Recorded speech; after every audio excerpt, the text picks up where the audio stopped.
بسم اللہ الرحمن الرحیم وصلی اللہ علی النبی الکریم رب اشرح لی صدری ویسر لی امری واحلل عقدۃ من لسانی یفقہوا قولی۔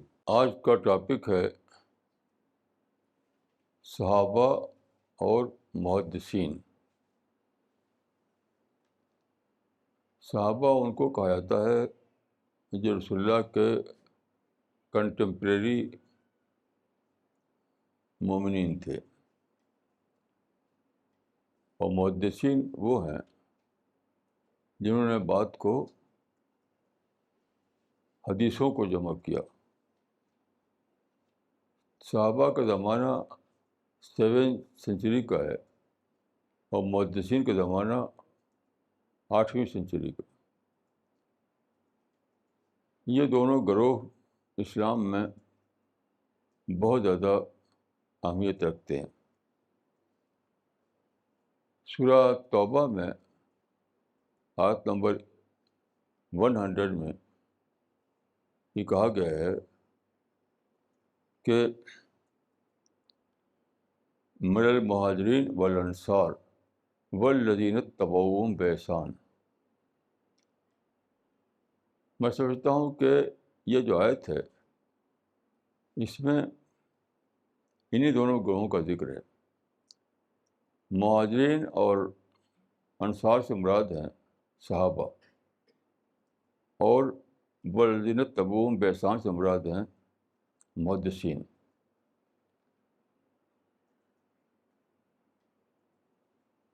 دیکھیے، اسلام میں رسول اللہ صلی اللہ علیہ وسلم کا مقام آتھینٹک ریفرنس کا ہے۔ کسی بات کو جب رسول اللہ کی نسبت سے کہا جائے تو نسبت ثابت ہونے کے بعد اپنے آپ میں وہ مستند یعنی آتھینٹک ہو جاتی ہے، پھر کسی اور دلیل کی ضرورت نہیں۔ تو رسول اللہ کی حیثیت دین میں آتھینٹک ریفرنس کی ہے۔ اس کے بعد دین میں 2 گروپ ہیں میرے مطابق جو رول ماڈل کی حیثیت رکھتے ہیں، گروپ کے اعتبار سے، فرد کے اعتبار سے نہیں۔ فرد کے اعتبار سے تو ہمیشہ رہیں گے، پورے قیامت تک فرد پیدا ہوتے رہیں گے، لیکن گروپ کے اعتبار سے، مجموعے کے اعتبار سے میں سمجھتا ہوں کہ یہ 2 گروپ کی حیثیت رول ماڈل کی ہے، صحابہ اور تابعین۔ جہاں تک میں سمجھتا ہوں کہ صحابہ کی حیثیت مقری گروپ کی ہے اور محدثین کی حیثیت محدث گروپ کی ہے۔ یعنی صحابہ نے 7 سینچری میں قرآن کو پھیلایا۔ وہ زمانہ تھا جب کہ پرنٹنگ پریس ابھی نہیں آیا تھا۔ تو اس زمانے میں کیا ہوتا تھا، قرآن کو یاد کرنا اور پڑھ کر سنانا، اسی لیے وہ بخاری کہے گئے، پڑھ کر سنانے والے۔ تو پرنٹنگ پریس سے پہلے کے زمانے میں جو رول ادا کیا قرآن کے سلسلے میں صحابہ نے، اس لیے میں ان کو کہتا ہوں کہ وہ مقری گروپ تھے، یعنی وہ گروپ جس نے قرآن کو پڑھ کر سنایا۔ اس کے بعد رہ جاتا تھا حدیث کا معاملہ۔ آپ جانتے ہیں کہ حدیث، قرآن تو رسول اللہ کے زمانے ہی میں مدون ہو گیا تھا۔ صحابہ کو یہ صرف یہ کرنا تھا کہ جو قرآن مدون ہو چکا ہے رسول اللہ کے زمانے ہی میں، اس کو لوگوں کو پڑھ کر سنائیں اور بتائیں۔ لیکن حدیثیں مدون نہیں ہوئی تھیں رسول اللہ کے زمانے میں۔ حدیثیں بات کو مدون ہوئی، اور جن لوگوں نے اس کو مدون کیا، مدون کا مطلب ہوتا ہے ان کو جمع کرنا، کمپائل کرنا، بک فارم میں اکٹھا کرنا. یہ کام کیا ہے جس گروہ نے، ان کو ہم محدث کہتے ہیں. محدث تو وہ مقری گروپ تھا، یہ محدث گروپ تھے. یہ بات میں صرف ایک تاریخی طور پر نہیں عرض کر رہا ہوں، بلکہ اس سے زیادہ بڑی بات اس میں ہے. وہ یہ ہے کہ صحابہ کو ملا جو زمانہ، وہ دوسرا زمانہ تھا، اور محدثین کو زمانہ ملا وہ دوسرا زمانہ تھا. یعنی میں یوں کہوں گا کہ صحابہ کا زمانہ تھا دور دعوت، اور محدثین کا زمانہ تھا دور حکومت. تو دور دعوت میں کس طرح کام کیا جاتا ہے اس کا نمونہ ملتا ہے صحابہ کے ہاں، اور دور محدثین میں زمانے نے جس طرح کام کیا اس کا نمونہ ملتا ہے ہمیں کہ دور حکومت میں کس طرح کام کیا جائے. یہ ہے دونوں گروپ کا معاملہ. اب میں آپ کو ایک آیت یاد دلاتا ہوں قرآن مجید کی.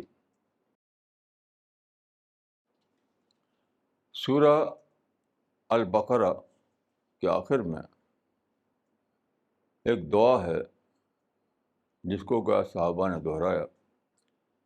اس دعا میں ایک بات یہ ہے کہ ربنا ولا تحمل علینا اسرا کما حملتہ علی الذین من قبلنا. اے ہمارے رب، ہم پر وہ بوجھ نہ ڈال. بوجھ کا مطلب ہے برڈن. ہم پر وہ برڈن نہ ڈال جو تو نے پچھلے لوگوں پر ڈالا تھا، پچھلی امتوں پر ڈالا تھا. دیکھیے اس آیت کو لوگوں نے بہت ہی محدود معنی میں لیا ہے. مثلاً یہ کہا جاتا ہے کہ جو پچھلی امتوں پر، یعنی وہ ایک اور آیت جو ہے وَيَضَعُ عَنْهُمْ إِصْرَهُمْ وَالْأَغْلَالَ الَّتِي كَانَتْ عَلَيْهِمْ، اس کو لے کر اس کی تشریح کی جاتی ہے. میں سمجھتا ہوں کہ دونوں آیتیں ایک دوسرے سے الگ ہیں. وہ جو آیت ہے وَيَضَعُ عَنْهُمْ إِصْرَهُمْ وَالْأَغْلَالَ الَّتِي كَانَتْ عَلَيْهِمْ، وہ یہود کے متشدد علماء، یعنی ایکسٹریمسٹ علماء نے جو سخت قسم کے مسئلے بنا رکھے تھے، اس کی طرف اشارہ ہے کہ رسول اللہ نے وہ دین دیا جو فطرت کا دین تھا، جو تمام انبیاء پر آیا تھا. اور جو یہودی علماء نے جو اس میں اپنی طرف سے اضافہ کر کے جو سختیاں پیدا کر رکھی تھیں، یعنی اپنے کنزرویٹو اپروچ کی وجہ سے اس سے پاک کر دیا. مثال کے طور پر دیکھیے، یہودی لوگوں کا یہ مسئلہ تھا کہ کپڑے میں اگر بول لگ جائے، بول کا مطلب ہوتا ہے یورین لگ جائے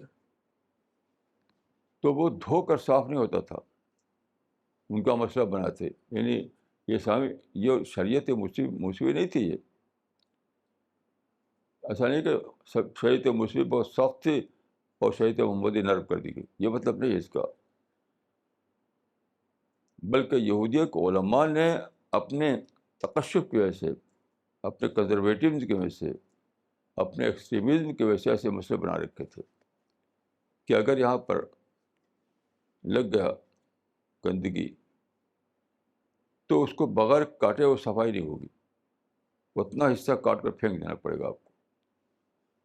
یہ تھا شریعت موسیٰ کا مسئلہ نہیں تھا یہ، بلکہ یہودی علماء کا اپنا غلو تھا، ان کا ایکسٹریمزم تھا جس کی وجہ سے یہ مسئلے بنے. تو وہ ایک الگ چیز ہے. سورہ البقرہ کی آیت کا تعلق اس سے نہیں ہے. دیکھیے سورہ البقرہ میں جو آیت ہے ربنا ولا تحمل علینا اسرا کما حملتہ علی الذین من قبلنا، اس سے مراد ہے age related problem. Age related problem یعنی پچھلے لوگوں پر جو پچھلے لوگوں کو جس ایج میں کام کرنا پڑا، پچھلی امتوں کو جس ایج میں کام کرنا پڑا دعوت کا، وہ کیا تھا؟ وہ تھا ریلیجس پرسیکیوشن کا ایج، مذہبی جبر کا ایج. اس کی مثال قرآن میں ہے سورہ البروج میں، وما نقموا منہم الا ان یؤمنوا باللہ العزیز الحمید. یعنی صرف یہ کہنا کہ اللہ ایک ہے، اس پر بھی ان کو مارا جاتا تھا. کیوں؟ اس زمانے میں یہ مان لیا گیا تھا کہ ریلیجن وہی ہے جو اسٹیٹ کا ہو. یہ مان لیا گیا تھا. اسٹیٹ جو تھی، جس اس زمانے میں اسٹیٹ اور مذہب الگ الگ ہو گئے ہیں. اس زمانے میں اسٹیٹ کا کوئی مذہب نہیں ہوتا. اس زمانے میں اسٹیٹ کا جو مذہب ہوتا تھا وہی سارے لوگوں کو ماننا پڑتا تھا، جس کو کہتے ہیں الناس علی دین ملوکہم. تو جو آدمی اسٹیٹ ریلیجن کے سوا کوئی اور ریلیجن اپنائے، کوئی اور عقیدہ اپنائے، تو اس کو مارا جاتا تھا، اس کو پیٹا جاتا تھا، اس کو مجبور کیا جاتا تھا کہ وہ اسٹیٹ ریلیجن کو اپنائے. اس کو کہا جاتا ہے ریلیجس پرسیکیوشن. تو اس کی وجہ سے دعوت کا کام بہت مشکل تھا، بہت ہی مشکل ہو گیا تھا دعوت کا کام. لوگوں کو شدید، بہت زیادہ حکومت کی طرف سے بہت زیادہ سخت سزاؤں کا سامنا کر کے دعوت کا کام کرنا پڑتا تھا. تو صحابہ کی زبان سے یہ دعا جو کروائی گئی، اس کا مطلب تھا کیا کہ وہ یعنی یوں کہہ لیجیے کہ وہ تھا اینٹی دین ایج. اب دعا کا مطلب تھا کہ اینٹی دین ایج ختم ہو جائے اور پرو دین ایج آ جائے. یہ مطلب تھا اس کا. تو اس آیت کا تعلق کچھ بھی اس آیت سے نہیں ہے جہاں وَإِذَا أَنْهُمْ إِسْرَهُمْ وَاللَّهُ عَلَى الَّتِي كَانَتْ عَلَيْهِمْ. یہ ایج سے ریلیٹڈ جو مسائل تھے، جس کی وجہ سے نماز پڑھنا بھی مشکل تھا. أَرَأَيْتَ الَّذِي يَنْهَىٰ عَبْدًا إِذَا صَلَّىٰ. توحید کا عقیدہ رکھنا بھی مشکل تھا، کیونکہ مذہب نے اسٹیٹ کو اپنا رکھا تھا. اس زمانے میں عوام کے مینڈیٹ سے لوگ حکومت کرتے ہیں. اس زمانے میں ایسا نہیں تھا. اس زمانے میں مذہب کا پیٹرن بن کر حکومت کی جاتی تھی. تو مذہب اگر کوئی دوسرا اختیار کرے تو اس کا مطلب تھا ٹریزن، حکومت سے اسٹیٹ سے غداری. یہ صورتحال ختم ہو. یعنی صحابہ کی دعا کا مطلب یہ تھا کہ اینٹی دین جو دور ہے وہ ختم ہو اور پرو دین دور آ جائے. یہ بہت ہی اہم بات ہے. تو اللہ تعالیٰ نے یہ دعا قبول کی، اور پھر ایک ہسٹری میں ایک نیا پروسیس جاری ہوا. دیکھیے، میں نے کئی بار یہ بات کہی ہے کہ ہسٹری میں کوئی تبدیلی، کوئی چینج اچانک کبھی آتا نہیں، کبھی بھی نہیں آتا. ایک لمبی مدت کے بعد آتا ہے. جیسے اس زمانے میں دیکھیے ڈیموکریسی ہے، تو کیا ڈیموکریسی اچانک آ گئی؟ اس کے پیچھے بہت لمبی مدت ہے. سینکڑوں سال کے درمیان ایک پروسیس چلا، تب جا کر کے ڈیموکریسی آئی ہے. تو اللہ تعالیٰ کا معاملہ بھی یہی ہے. اسباب و علل کے پردے میں مدد آتی ہے. مدد جو ہے ایسا نہیں آتی کہ اسباب علل کو پردے کو پھاڑ کر آئے. تو اللہ تعالیٰ نے یہ دعا قبول فرمائی، اور جو اسباب تھے ان میں ایسے تبدیلیاں پیدا کی گئیں، ان میں ایسا پروسیس جاری کیا گیا جو دھیرے دھیرے یہاں پہنچا کہ دنیا میں مکمل مذہبی آزادی کا دور آ گیا. یعنی ایج آف ریلیجس پرسیکیوشن ختم ہو گیا اور ایج آف ریلیجس فریڈم آ گیا. یہ ہے مطلب اس کا. اب دیکھیے جب ایسا ہو جائے تو دائیوں کو کیا کرنا ہے. جب ایسا ہو جائے کہ ریلیجس پرسیکیوشن کا دور ختم ہو جائے اور ریلیجس فریڈم کا دور آ جائے تو دائیوں کو کیا کرنا ہے. اب وہی نہیں کرنا ہے جو پہلے زمانے کے لوگ کرتے تھے. پہلے زمانے کے لوگوں کو اس زمانے کے ایج فیکٹر کی وجہ سے، زمانی اسباب سے اسٹیٹ سے ٹکراؤ ہو جاتا تھا، فوراً ٹکراؤ ہو جاتا تھا. لیکن جب اسٹیٹ کو ریلیجن سے الگ کر دیا گیا، ریلیجن کو پوری آزادی مل گئی، تو وہ تو دور ہی ختم ہو گیا. وہ دور ختم ہوگا جب کہ آپ اسٹیٹ سے لڑیں. اب اسٹیٹ سے لڑنے کا کوئی مطلب نہیں ہے. تو یہ جو صحابہ اور محدثین کا دو گروپ میں نے عرض کیا، یہ دونوں دوروں کے لیے رول ماڈل کی حیثیت رکھتی ہے کہ دور دعوت میں کس طرح کام کیا جائے. اس کا نمونہ صحابہ کی زندگیوں میں ہے، اور دور حکومت میں کس طرح کام کیا جائے اس کا نمونہ محدثین کی زندگی میں ہے. دیکھیے ایک بات میں یہاں یہ کہوں گا کہ محدثین کے بارے میں لوگ ایک ہی بات جانتے ہیں. محدثین پر بہت زیادہ کتابیں لکھی گئی ہیں، بہت زیادہ کتابیں ہیں، اردو میں، انگلش میں، عربی میں. مگر محدثین کا ایک ہی رول بتایا گیا ہے. کس طرح انہوں نے حدیثوں کو جمع کیا، کس طرح کمپائل کیا، کس طرح ان کو بک فارم میں ڈھالا، جس کو کہتے ہیں تدوین حدیث، جمع و تدوین حدیث. لیکن اس کے سوا بھی ایک رول ہے بہت بڑا، محدثین کا بہت بڑا رول ہے. وہ کیا ہے؟ دور حکومت میں کام کس طرح کیا جائے. یہ ایک بہت بڑا رول ماڈل ہے محدثین کے ہاں کہ دور حکومت میں کس طرح کام کیا جائے. دیکھیے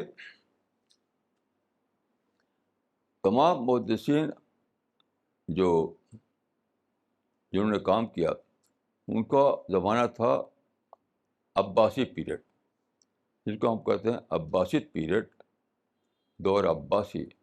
وہی زمانہ ہے محدثین کا.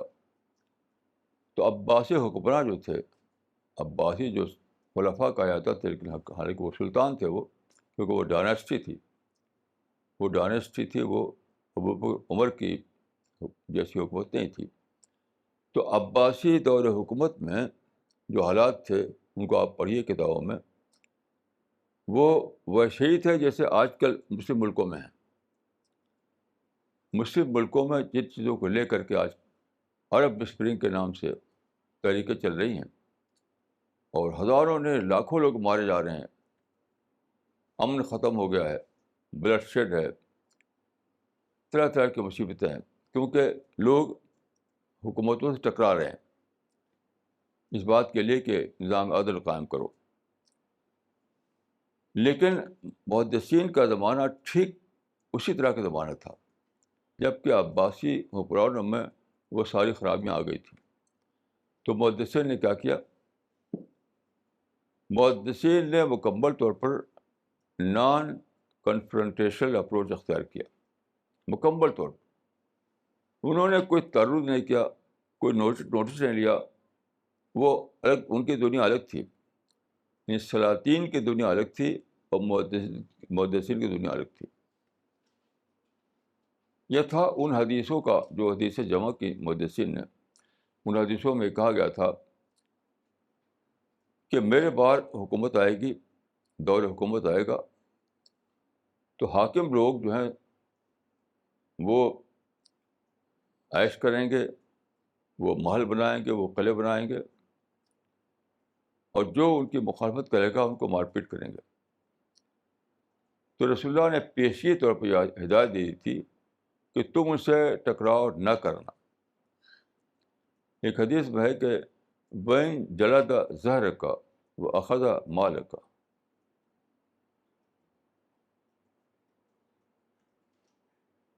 یعنی تمہاری بین جلد زہر کا وہ اخذ مال کا، کہ چاہے تمہارے پیٹھ پر کوڑے مارے جائیں اور تمہارے مالوں کو لے لیا جائے. یہ اسلوب ہے. اس کا مطلب نہیں ہے کہ وہ خامخواہ آپ کو ماریں گے، آپ کو خامخواہ آپ کا مال چھینیں گے. یہ مطلب اس کا نہیں ہے. اس کا مطلب کیا ہے؟ کوئی بھی ایکسکیوز لے کر کے تم حکمران سے ٹکراؤ مت کرنا. ایک حدیث میں ہے کہ تو اپنے بھیڑ بکری کو لے کر جنگلوں میں چلے جانا. اس کا مطلب یہ نہیں ہے کہ بھیڑ بکری لے کر جنگل میں چلے جائیں لٹرل طور پر، نہیں، بلکہ اس کا مطلب یہ ہے کہ نان پولیٹیکل جو دائرہ ہے اس میں اپنے کام کو جاری کرنا، پولیٹیکل دائرے سے الگ رکھ کر. تو محدثین نے یہ حدیثیں جمع کی اور ٹھیک ٹھیک اسی پر عمل کیا انہوں نے.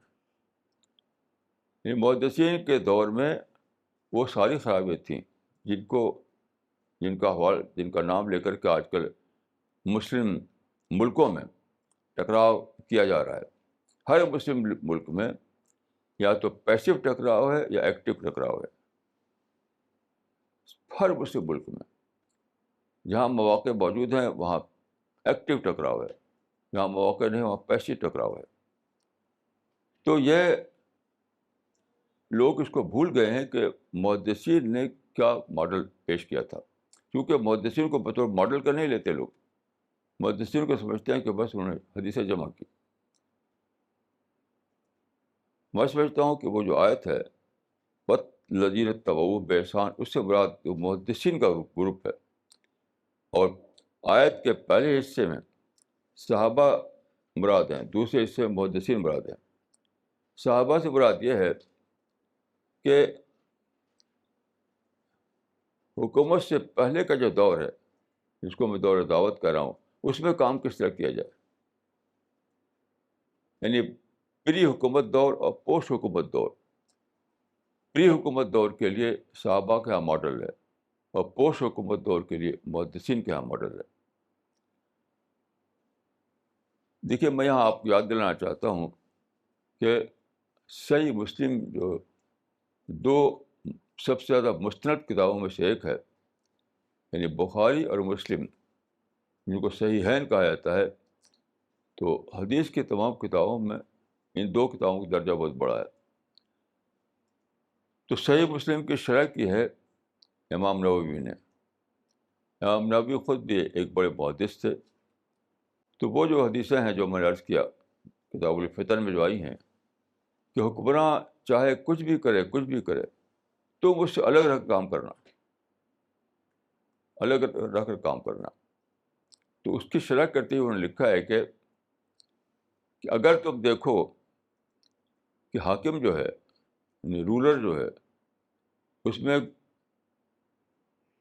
برائی آ گئی ہے، اس میں وہ غلط کام کرنے لگے ہیں، مثلاً وہ ٹیکس وصول کرتے ہیں اور اپنے عیش میں خرچ کرتے ہیں، بڑے بڑے محل بناتے ہیں، تو تم کو صرف یہ حق ہے، اس کو انہوں نے لکھا ہے کہ ففیما بینک و بینہ، یعنی ان سے اپائنٹمنٹ لے کر انہیں ملو، تنہائی میں نصیحت کرو. تنہائی میں نصیحت یہ آخری تمہارا حد ہے تمہاری. اس کے بعد کہتے ہیں کہ وَأَمَّا الْخُرُوجُ عَلَيْهِمْ فَحَرَامٌ بِإِجْمَاعِ الْمُسْلِمِينَ وَلَوْ كَانُوا فَسَقَا وَلَوْ كَانُوا ظَالِمِينَ. یعنی خروج کو کہتے ہیں بغاوت، ریوولٹ. تو جہاں تک خروج کا تعلق ہے ان کے خلاف بغاوت کرنے کا تعلق ہے. بغاوت کا مطلب ہوتا ہے عملی ٹکراؤ. ایک ہے کہ اکیلے میں آپ نے سمجھایا بجھایا، اس کے بعد گھر چلے گئے آپ، ایک یہ ہے کہ آپ نے اس کے خلاف ایجیٹیشن آرگنائز کیا، اسٹریٹ ایکٹیویٹیز چلایا، جلسہ جلوس نعرہ جھنڈا ایسے چلایا، اور اس کو انسیٹ کرنے کے لیے مہم چلائی کا پریکٹیکل ٹکراؤ. تو انہوں نے لکھا ہے کہ یہ حرام ہے، اجماع سے اس کی حرمت ثابت ہے. یہ تھا صحابہ، یہ تھا محدثین کا مسلک. یہ جو لکھا ہے امام نووی نے، یہ صرف ایک مسئلہ نہیں ہے، یہ ہے محدثین کا مسلک، محدثین کا طریقہ. کیونکہ محدثین کو وہ زمانے ملا جب کہ سلطانی کا زمانہ آ گیا تھا. ابوبکر عمر جیسے خلفاء نہیں تھے، بلکہ ڈائناسٹی آ گئی تھی. لوگ محل بناتے تھے، قلعے بناتے تھے، ٹیکس لے کر کے اپنا عائش کرتے تھے. یہ ساری باتیں جس کا آج آپ بولتے ہیں وہ سب آ چکی تھیں، لیکن محدثین نے اس سے تعارض نہیں کیا، اپنے لگے رہے اپنے حدیث کے کام میں. دیکھیے یہ سادہ بات نہیں ہے.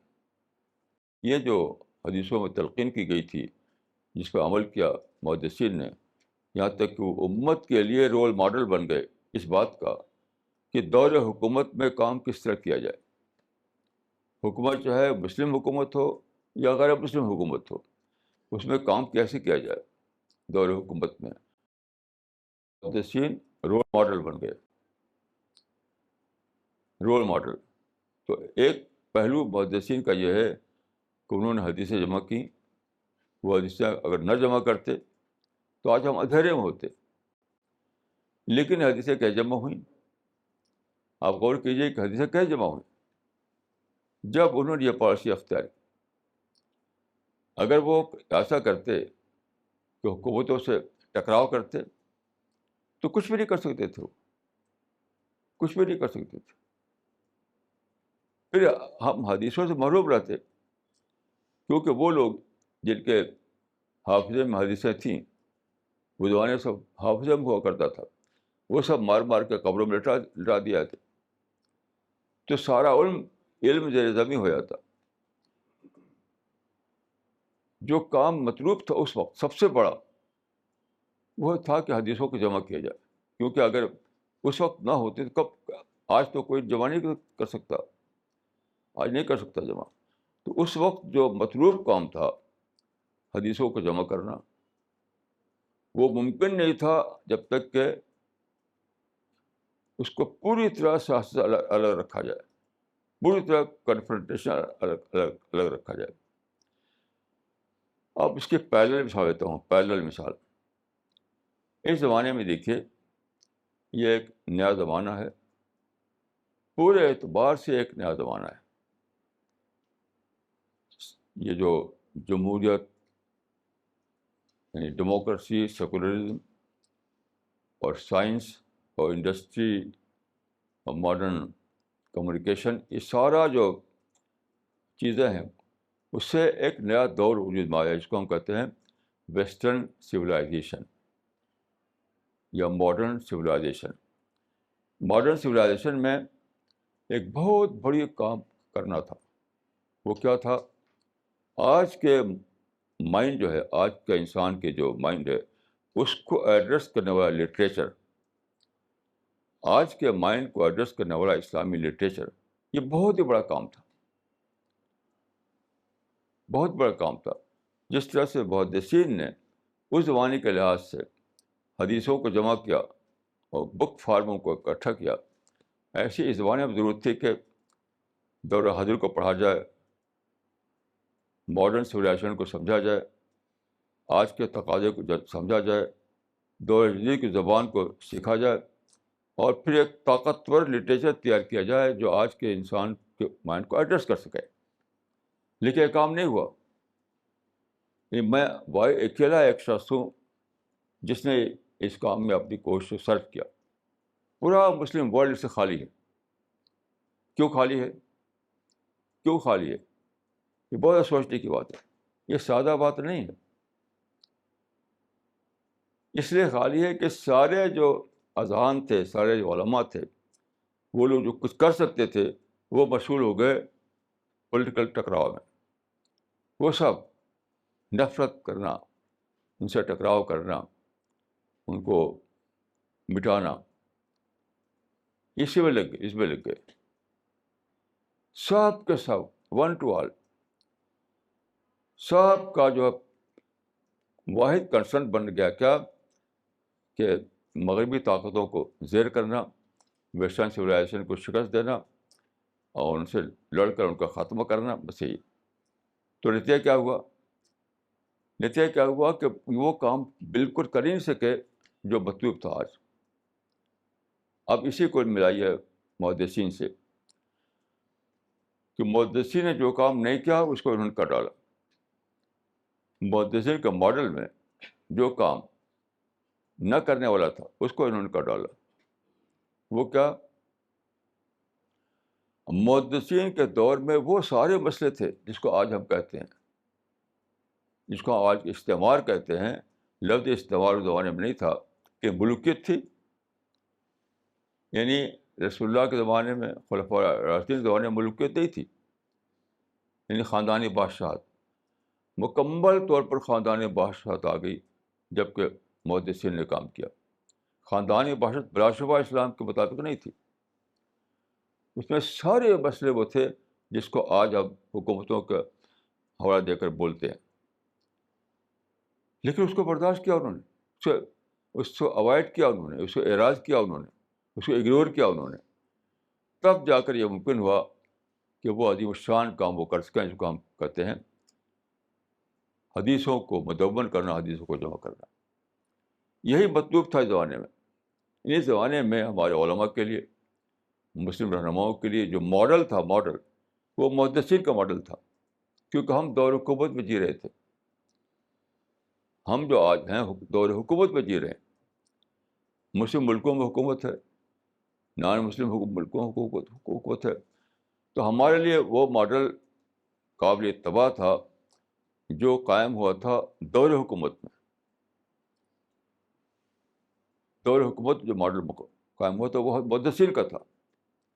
وہی ہمیں یہ کرنا تھا کہ حکومت کے مسائل سے دور رہ کر، اگنور کر کے، اس کو بھلا کر مکمل طور اپنے کو لگائیں کہ دور جدید کی زبان سیکھیں، دور جدید کے علوم کو پڑھیں، دور جدید کی ٹیکنالوجی کا استعمال کریں، دور جدید کے جو کمیونیکیشن ہے، جو پرنٹنگ پریس ہے، اس کو استعمال کریں، اور اسٹرانگ، بہت ہی اسٹرانگ لٹریچر اسلام پر تیار کریں جو آج کے مائنڈ کو ایڈریس کرے. لیکن کسی کو فرصت نہیں، کسی کو فرصت نہیں. ایک مسلم ملک میں کچھ برس پہلے میں گیا تھا جو اپنے کو اسلامی جمہوریہ کہتا ہے. تو وہاں پر نان مسلم بھی اچھی خاصی تعداد میں ہیں. تو میں نے کہا کہ یہاں پر دیکھیے وہاں کے کچھ مسلم رہنماؤں سے جو سیاست میں مشغول تھے. میں نے کہا کہ آپ یہ جو اتنے سب یہاں پہ ہندو، یہاں پر نان مسلم آپ کے یہاں ہیں، آپ کے ملک میں، ان میں کیوں نہیں آپ کام کرتے دعوتی کام؟ تو مجھے اچھی طرح یاد ہے انہوں نے کہا بہت ہی رف انداز میں، یہاں کس کو فرصت ہے، یہاں کون اس کو سوچتا ہے. یعنی وہ اس کو بڑا کام سمجھتے تھے کہ حکومتوں سے ٹکرائیں، حکومت کو انشیر کرنے کی مہم چلائیں، حکومت میں نظام عدل قائم کرنے کے نام پر جھنڈا اٹھائیں. نتیجہ کیا وہ یہ کام نہیں ہو سکا.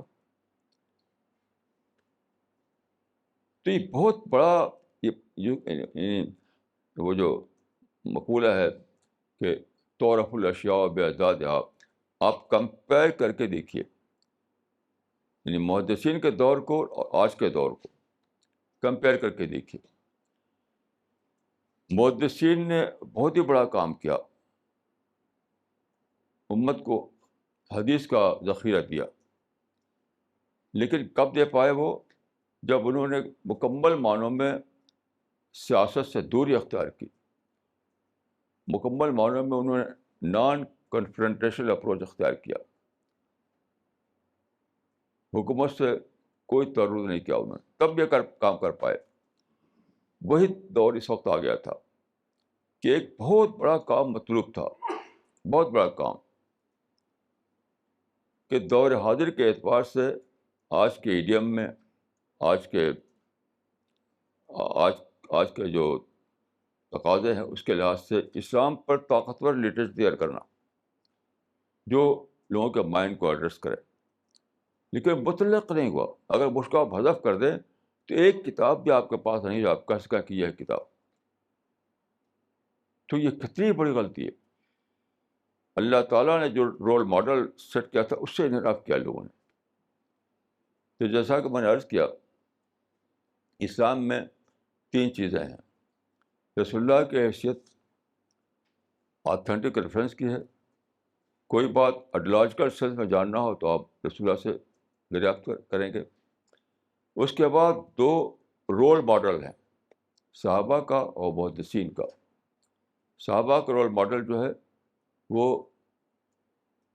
اس وقت کے لیے، یعنی پری حکومت دور کے لیے، جب کہ حکومت نہ ہو، حکومت سے قبل کے حالات ہوں، اس زمانے میں صحابہ کا نمونہ آپ کے لیے رہنمائی کرتا ہے۔ جب حکومت قائم ہو اس وقت آپ کو کیسے کرنا ہے اس کا نمونہ محدثین نے قائم کیا ہے۔ دیکھیے یہاں میں یہ عرض کر دوں کہ حکومت کبھی بھی آئیڈیل نہیں ہو سکتی، یاد رکھیے، یہ ناممکن بات ہے، ناممکن بات ہے کبھی بھی حکومت آئیڈیل ہو۔ حکومت ہمیشہ قائم ہوتی ہے یعنی عملی حالات کے بنیاد پر۔ مثلاً دیکھیے آج کل جو سارے مسلم ملکوں میں ہنگامہ کیے ہوئے ہیں عدل کو لے کر کے، عدل یعنی عادلانہ نظام درکار ہے۔ ان کی کتاب ہے سید قطب کی العدالت الاجتماعیہ فی الاسلام، یعنی مسلم ملکوں میں سوشل جسٹس قائم کرنے کے لیے، عدل قائم کرنے کے لیے۔ تو میں آپ سے مثال دیتا ہوں کہ رسول اللہ کے زمانے میں ایک مدینے کے ایک مسلمان نے جو صحابی تھے، رسول اللہ کے بارے میں کہا واللہ ما عدلتا، خدا کی قسم آپ نے عدل نہیں کیا۔ یہ دور ارشاد کی بات ہے۔ ابو لؤلؤ فیروز جس نے قتل کیا تھا حضرت عمر کو، اس نے بھی یہی کہا تھا کہ آپ نے عدل نہیں کیا۔ تو عدل جس کو آپ کہتے ہیں صرف پریکٹیکل عدل ممکن ہے، آئیڈیل عدل ممکن نہیں ہے۔ پریکٹیکل عدل ممکن ہے، یعنی پریگمیٹک سینس میں عدل ممکن ہے، آئیڈیل سینس میں عدل ممکن ہی نہیں ہے۔ اسی وجہ سے میں نے عرض کیا تھا پچھلی بار کہ دیکھیے مصر میں عدل کا نظام قائم کرنے کے لیے 1952 سے وہاں پر ہنگامے جاری ہیں، 1952 سے۔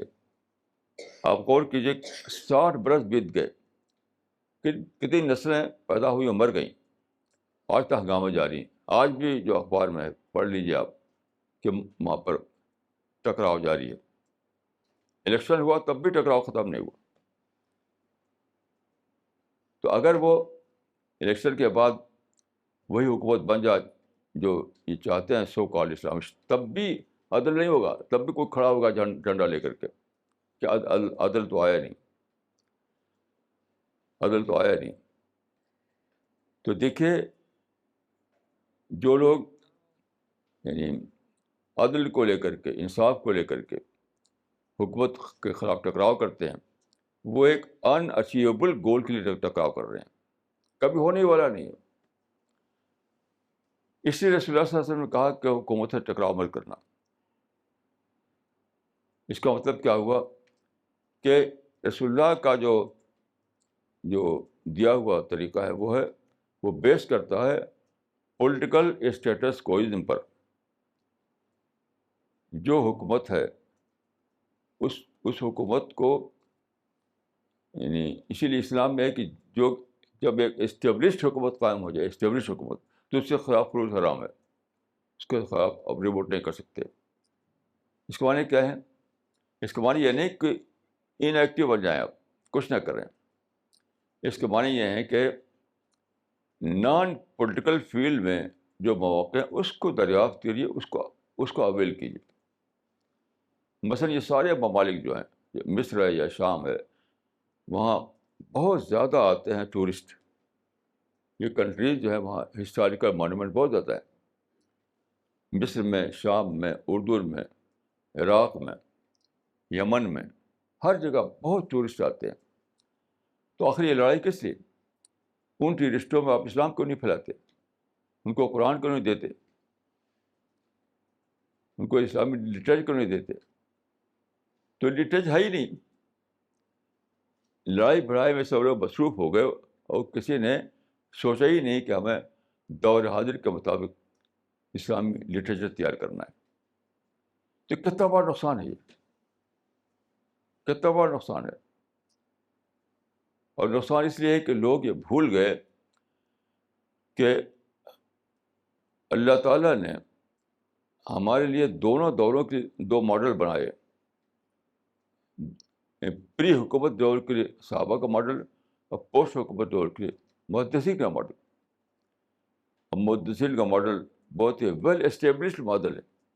وہ معلوم ہے، کتابوں پڑھ کے آپ سمجھ سکتے ہیں، ہسٹری کی کتابیں.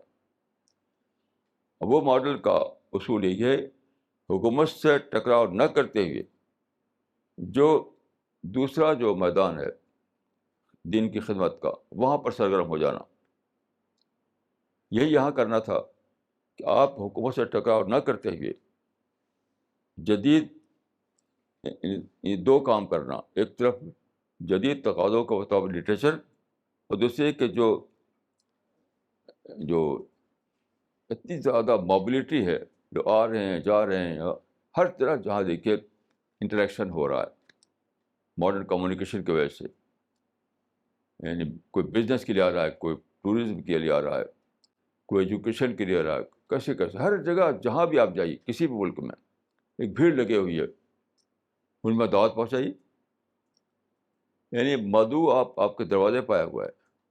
کبھی اس سے پہلے ایسا نہیں تھا. مدعو کی تلاش کے لیے لوگوں کو اونٹ پہ بیٹھ کر جانا پڑتا تھا. اب کیا ہے، مدعو خود آپ کے پاس آ کر ناک کر رہا ہے کہ میں یہاں ہاں تمہارے دروازے پہ کھڑا ہوا ہوں، لاؤ مجھے دو خدا کی کتاب، لاؤ مجھے دو خدا کا پیغام. تو دو بڑے کام کرنے تھے زمانے میں جس کے لیے پوری طرح دروازے کھلے ہوئے تھے، کوئی رکاوٹ نہیں تھی. ایک یہ کہ اللہ کے بندوں کو جو کہ ہر جگہ پھیل گئے ہیں، ایک گلوبل ولیج بن گیا آج کی دنیا، اللہ کے بندوں کو اللہ کا پیغام پہنچانا. اور دوسری بات یہ کہ جدید تقاضوں کے مطابق لٹریچر تیار کرنا. نہ یہ کام ہوا نہ وہ کام ہوا. کیوں؟ لوگ مصروف ہیں پولیٹیکل ٹکراؤ میں. جتنے بھی بڑے بڑے دماغ ہیں، جتنے بھی بڑی بڑی صلاحیت رکھنے والے لوگ ہیں، وہ سب کے سب مصروف ہو گئے اس میں. ٹائم میں ایک مضمون میں نے دیکھا، اس میں جو مسلم ٹیررسٹ جو ٹاپ کے ہوئے ہیں ان کی تصویریں تھیں. اتنے زبردست لوگ تھے، بالکل جائنٹ مارے تھے، جائنٹ دیو لگتے تھے وہ. لیکن کیا ہے، سوسائڈ کرنا، بم مارنا، گن مارنا، 9/11 کرنا.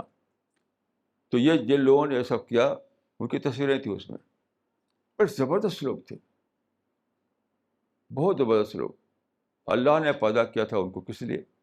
یہی کام کے لیے جو محدثین نے کیا کہ سیاست سے دور رہ کر کے اپنی صلاحیتوں کو استعمال کرو دعوت کی فیلڈ میں. دعوت کی فیلڈ میں جدید تقاضوں کے مطابق اسلامی کتابیں تیار کرو. قرآن کا ترجمہ ہر زبان میں تیار کرو. ہر زبان میں قرآن کا ترجمہ بہت ہی اچھے انداز میں. ابھی ترجمے کو جو چھاپ رکھے ہیں لوگوں نے وہ کسی کو سمجھ میں نہیں آتے. ہمارا جو ترجمہ چھپا ہے جب اس کو دیا جاتا ہے تو اکثر لوگوں نے کہا بھائی اس سے پہلے بھی ہم پڑھتے تھے قرآن کا ترجمہ، کوئی تھا ہمارے پاس، وہ سمجھ نہیں آتا تھا، چند پیج پڑھ رکھ دیے. اب جو ترجمہ آپ دے رہے ہیں اس کو سمجھ میں آتا ہے، ایزیلی انڈرسٹینڈیبل ہے. اتنا بھی نہیں کام کیا لوگوں نے. یعنی یہ پورا دور پریس گزر گیا، اتنا بھی نہیں کام کیا ہمارے رہنماؤں نے کہ قرآن کا ترجمہ مختلف زبانوں میں اس طرح تیار کریں کہ وہ آدمی پڑھے، اس کو ریڈیبل ہو، وہ ایزیلی انڈرسٹینڈیبل ہو. کیوں نہیں کیا؟ اس لیے کہ مشغول ہیں سیاست میں، مشغول ہیں سیاسی ٹکراؤ میں۔ کل میں نے ایک مضمون پڑھا ایک صاحب کا جو بہت ہی باصلاحیت آدمی ہیں، ایک مسلمان بہت قابل آدمی ہیں، اور ان کے اندر پوری صلاحیت ہے۔ وہ کس پر تھا ان کا مضمون؟ میڈیا پر تھا، میڈیا پر۔ اب دھوم سے وہ میڈیا کے خلاف بول رہے تھے، اس کو کہہ رہے تھے کہ اس زمانے میں، پہلے زمانے میں میڈیا چھوٹے چھوٹے دائرے میں ہوا کرتا تھا، یعنی ایک شخص کا ایک اخبار ہے، ایک شخص کا کوئی تنظیم ہے۔ اب کارپوریٹ کا زمانہ ہے، یعنی انہوں نے بتایا کہ ورلڈ میڈیا جو ہے وہ 4 آرگنائزیشنس کے ہاتھ پہ ہے، 4 آرگنائزیشن، تمام بڑے بڑے جو میڈیا کے ادارے ہیں وہ سب 4 کے ہاتھ میں ہیں۔ 95% میڈیا کو کنٹرول کرتے ہیں وہ سب اسلام دشمن۔ اب یہ بالکل بے سرپے کی بات ہے۔ یہ رسول اللہ صلی اللہ علیہ وسلم میں مکہ میں رسول اللہ کے خلاف خوب وہاں پر اس وقت کا جو میڈیا تھا، شاعری کی زبان میں وہاں پر اظہار خیال ہوا کرتا تھا، خوب دھوم سے آپ کے خلاف شاعری ہوتی تھی۔ آپ نے اس سے کچھ بھی تعرض نہیں کیا، دعوت دیتے رہے۔ پھر محدثین کے زمانے میں جو سلاطین تھے، سلاطین وہ ڈائناسٹی قائم کر رکھی تھی، اور پورا ملک کو وہ اپنے لیے استعمال کرتے تھے۔ وہ نہایت ہی تعیش کی زندگی مال بنا کر کے، لیکن محدثین نے کچھ بھی تعرض نہیں کیا اس کو۔ ان سب باتوں کے بارے میں ہمیں کوئی آپشن دوسرا نہیں ہے، کیونکہ یہ ہمیشہ رہے گا۔ یاد رکھیے، کبھی بھی دنیا میں آئیڈل سوسائٹی نہیں بن سکتی، آئیڈل سسٹم نہیں بن سکتا، آئیڈل حکومت نہیں بن سکتی، یہ امپاسبل ہے،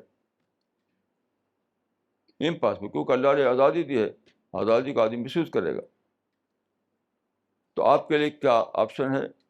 ان باتوں کے بارے میں اعراض کرنا، اگنور کرنا، اور ان سے اپنے کو الگ رکھ کر کے جو اپرچونیٹیز ملی ہوئی ہیں اس کو استعمال کرنا۔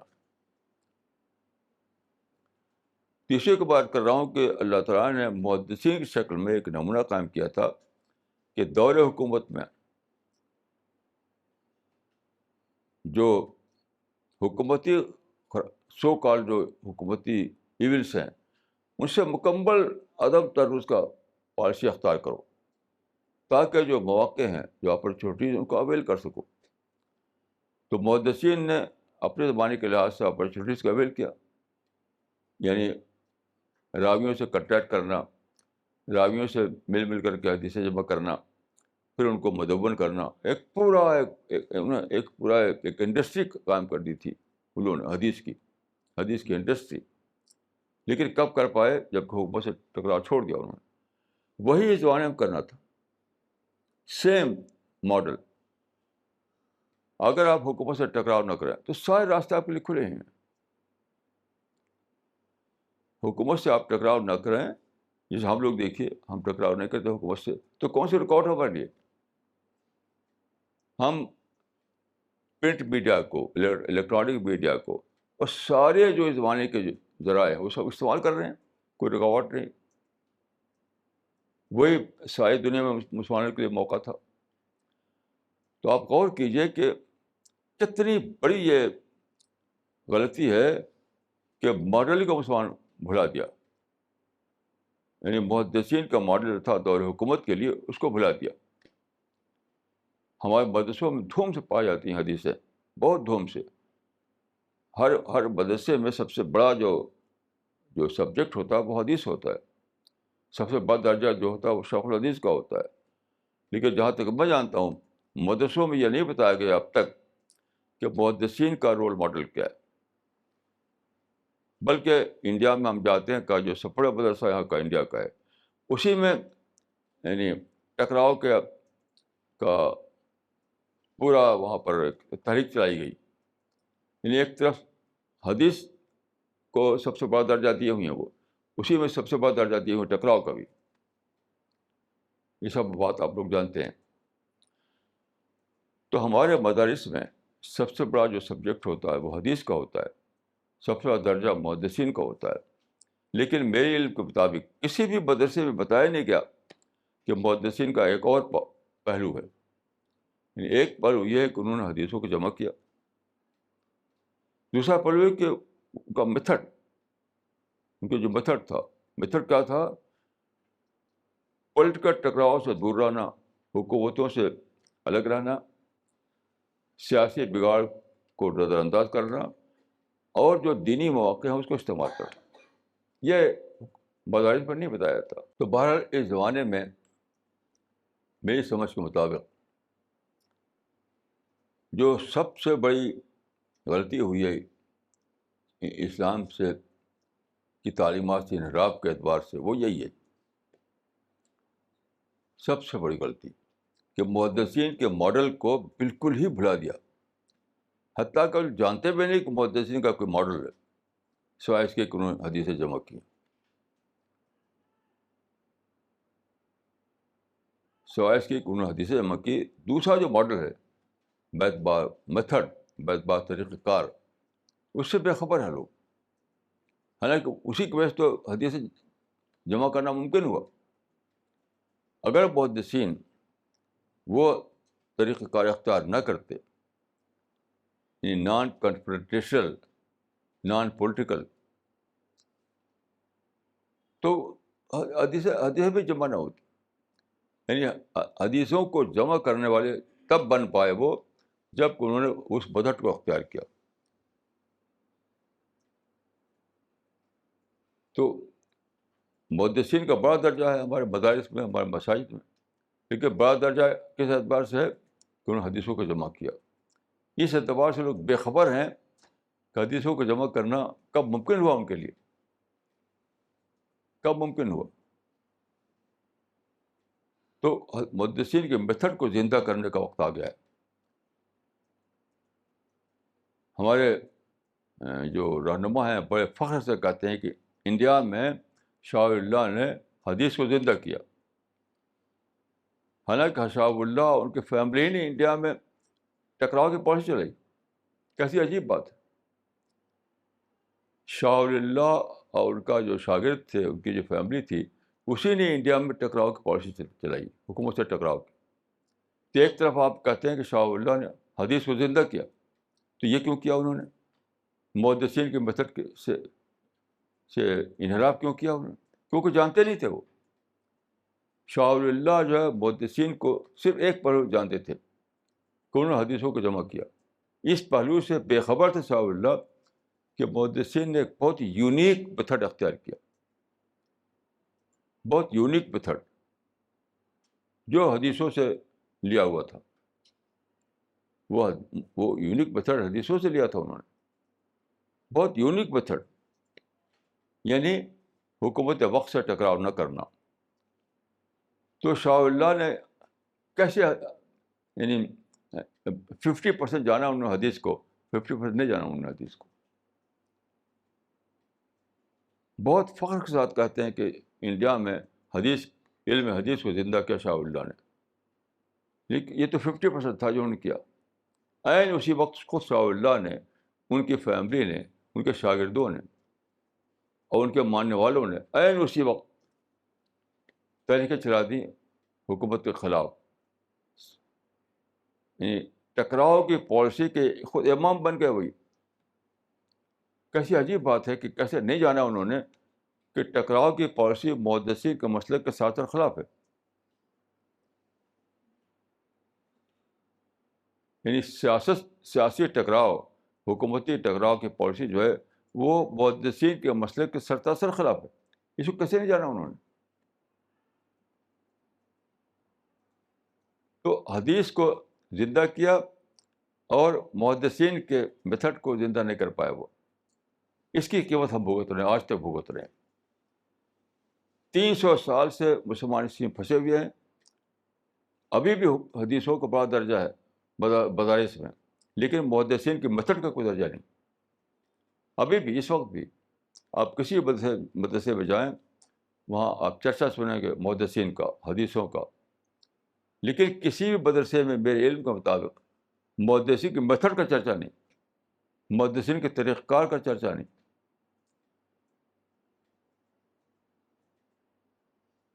کیسی عجیب بات ہوگی.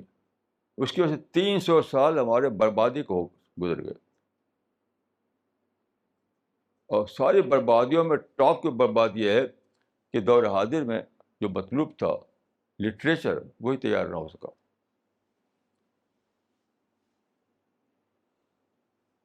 دیکھیے قرآن میں ہے کہ وما ارسلنا برسول الا بلسان قومی.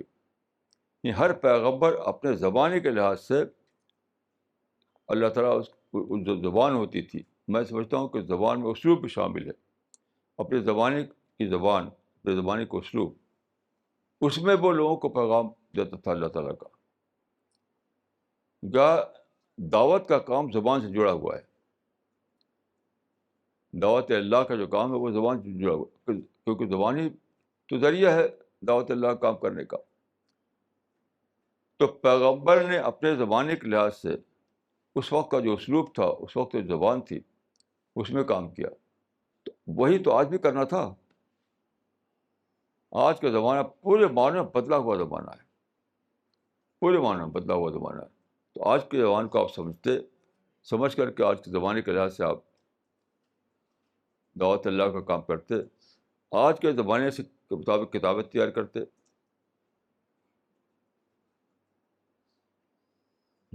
یعنی عصری اسلوب میں کتابیں تیار کرنا وقت کا سب سے بڑا تقاضا تھا، اور یہ عین محدثین کا مسلک تھا، لیکن اس کو اختیار نہیں کیا گیا. محدثین کی عظمت کو خوب، یعنی محدثین کی عظمت میں خوب تقریریں کی آتی ہیں، خوب بیان کیا جاتا ہے ان کی عظمت کو، لیکن محدثین کا جو میتھڈ تھا اس سے بالکل بے خبر ہے. شاہ اللہ سے لے کر آج تک میرے علم میں کوئی بھی عالم نہیں ہے جو محدثین کے میتھڈ کو جانتا ہو، طریقہ کار کو جانتا ہو، ان کی پالیسی کو جانتا ہو. تو یہ بہت بڑا پہلو ہے جس پر ہمیں سوچنا ہے، اس کو زندہ کرنا ہے. جس طرح ہم حدیثوں کو زندہ کرتے ہیں، ایسی محدثین کے مسلک کو، ان کی میتھڈ کو بھی زندہ کریں، تب کوئی بڑا کام ہو پائے گا اللہ کے دین کا، اللہ کے دعوت کا. ورنہ مر کٹ رہے ہیں، ایسی مر کے کٹتے رہیں گے، اور لاکھوں نہیں کروڑوں لوگ مار ڈالے گئے، مر کے قبروں میں چلے گئے. یعنی وہ لوگ جنہیں کوئی دین کا کام کرنے کے لیے اللہ نے پیدا کیا تھا، وہ سب مر قبروں میں چلے گئے.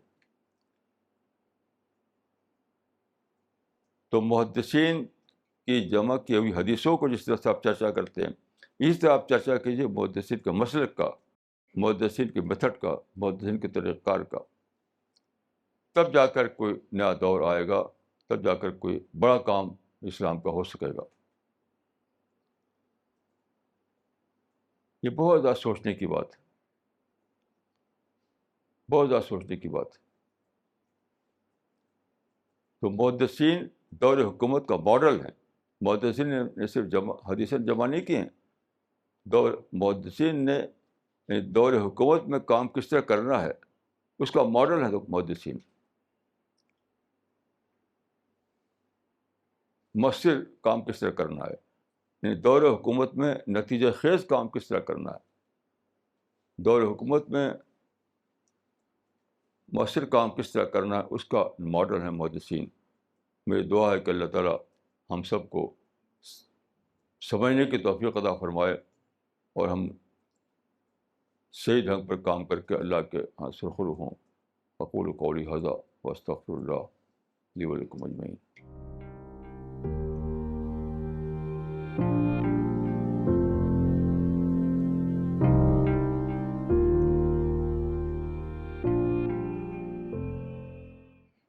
Okay, we'll start the question answer session now. مولانا یہ سوال آیا ہے دلی سے مولانا ذکوان ندوی صاحب کا. انہوں نے لکھا ہے کہ قرآن کے چیپٹر نمبر 2 ورس نمبر 138 میں آیا ہے we take on God's own die. Who has a better die than God's die? Maulana what is the meaning of God's die, that is Sibghatullah? اس کے بارے میں بتائیں. صبغۃ اللہ اس میں دیکھیے وہ ایک اس کا بیک گراؤنڈ ہے. یہ جس کو کہتے ہیں استباق عیسائی لوگوں کے یہاں. تو ان کے یہاں ایک رسم تھی کہ جب وہ کسی کو کرسچن بناتے تھے تو استباق کرتے تھے. یعنی پہلے زمانے میں کچھ رنگ خاص رنگ کا کپڑا پہنانا، اب تو شاید پانی چھڑکتے ہیں صرف. تو اس کے بیک گراؤنڈ میں یہ الفاظ آئے ہیں. مطلب یہ نہیں کوئی رنگ ہوتا ہے اللہ تعالیٰ کا، اس کا مطلب یہ ہے کہ اللہ کو، یعنی اللہ کی فالوئنگ کے معنی میں اللہ کو اختیار کرو، صرف رنگ کے معنی میں نہیں. وہ لوگ صرف رنگ کے معنی میں سمجھ رہے تھے کہ خاص رنگ کا کپڑا ہو تو وہ دیندار بن گیا. ابھی بھی کہاں یہ ہے، مختلف رنگ کے کپڑے ان کے ہوتے ہیں جو بتاتے ہیں ان کے دینی درجے کو. تو ہر مذہب میں ایسا ہوا ہے، مذہبی طبقے نے رنگ کے ساتھ مذہب جوڑ رکھا ہے. تو یہاں پر بتایا گیا کہ اصلی رنگ وہ نہیں ہے مادی رنگ، اصلی رنگ یہ ہے کہ اللہ کی تابعداری. یہ اس معنی میں سمجھتا ہوں کہا گیا ہے. دوسری بات یہ ہے کہ رنگ کی تمثیل بہت بامانہ ہے. دیکھیے یہ پانی ہے، اس میں اگر آپ پتھر کا ٹکڑا ڈالیں تو الگ آ کر پڑ جائے گا، وہ پانی میں گھلے گا نہیں. لیکن جب رنگ ڈالتے ہیں تو پورے پانی میں گھل جاتا ہے وہ. تو یہ مطلب ہے کہ جس طرح سے رنگ پانی میں گھل کر کے پورا اس میں سرایت کر جاتا ہے، تو اللہ کے دین کو اس طرح اختیار کو پوری شخصیت کا حصہ بن جائے. ایسا نہ ہو کہ تمہاری شخصیت الگ ہے اور دین الگ ہے، وہ ضمیمہ کے طور پر نہ رہے بلکہ تمہاری شخصیت پوری کی پوری سے ڈھل جائے. یہ مطلب ہے اس کا. مولانا اگلا سوال تمل ناڈو سے ہے، مولانا اقبال عمری صاحب کا. انہوں نے لکھا ہے مذہب اور سیاست میں فرق کرنے کو دین کا ناقص تصور سمجھا جاتا ہے، ایسا کیوں؟ یہ تو بالکل میں سمجھتا ہوں کہ یعنی باطل تصور ہے جس کا اسلام میں کوئی بھی ریفرنس موجود نہیں. بلا شبہ دین الگ ہے اور سیاست الگ ہے، اس میں کوئی شک نہیں. دیکھیے اسلام کے مطابق دین کی تعلیمات جو ہیں وہ ہوتی ہیں اکارڈنگ ٹو دا سچویشن. اتقوا اللہ ما استطعتم. تو جہاں تک اپنی ذات کا تعلق ہے، ہر وقت ہمارے بس میں ہے کہ اپنی ذات کے اعتبار سے ہم دین کو اختیار کریں. یعنی اس میں ہمیں کوئی ایکسکیوز نہیں ہو سکتا ہے ذات کے اعتبار سے. لیکن جب آتا ہے معاملہ سوسائٹی کا، مجتمع کا، تو وہاں دوسرے لوگوں کی رائے کے مطابق کرنا پڑے گا. یہ نہیں ہے کہ آپ امپوز کر دیں ان کے اوپر. یہ نام کی بات ہے، امپوز کریں گے تو امپوز نہیں ہوگا. تو حکومت کی نوعیت ہی الگ ہے. حکومت بالکل نوعیت الگ ہے. حکومت کا معاملہ یہ کہ جیسے حالات ویسی حکومت. حدیث میں آتا ہے کہ کما تکونون کذالک یولی علیکم، جیسے تم ہو گئے ویسے حکمراں ہو گئے. یعنی حکومت ابھرتی ہے مجتمع سے، سوشل کنڈیشن سے. لیکن انفرادی جو دین ہے وہ تو ہر وقت اختیار رہتے ہیں. تو جو لوگ دونوں تقاضوں کو ایک کر کے کہتے ہیں کہ اسلام مکمل نظام ہے، وہ بلا شبہ باطل بولتے ہیں. اور اسلام میں تشدد جو آ گیا ہے اسی لیے آ گیا ہے. تشدد جو آ گیا ہے اسلام میں، براہ راست ذمہ دار ہیں وہ لوگ اس کے جنہوں نے یہ نعرہ دیا کہ اسلام مکمل نظام ہے. اس کو میں بلا شبہ باطل سمجھتا ہوں. تو میری بہت سی کتابیں ہیں، آپ پڑھ لیجیے. تعبیر غلطی، دین اور شریعت، الاسلام وغیرہ. مولانا ان کا ایک اور سوال ہے. انہوں نے لکھا ہے کہ you have written that in Islam politics is a matter of convenience and not a matter of belief. Kindly clarify this. کوئی بات بھی میں نے کہا